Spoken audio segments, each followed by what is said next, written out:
મારો તમને એ સવાલ છે કે જ્યારે તમે ફેન બનાવવાનું ડિસાઈડ કર્યું, તો શું તમને એ ન લાગ્યું કે તમારી ફેન એક છોકરી હોવી જોઈએ?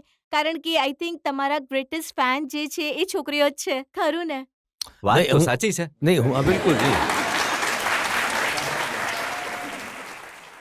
પણ એમાં એક નાનકડો પ્રોબ્લેમ હતો કે અમે જે ફિલ્મ વિચારી રહી હતી એમાં એ ફિલ્મ સિતારો હું હતો અને એ જ એનો ફેન પણ હોવો જોઈએ.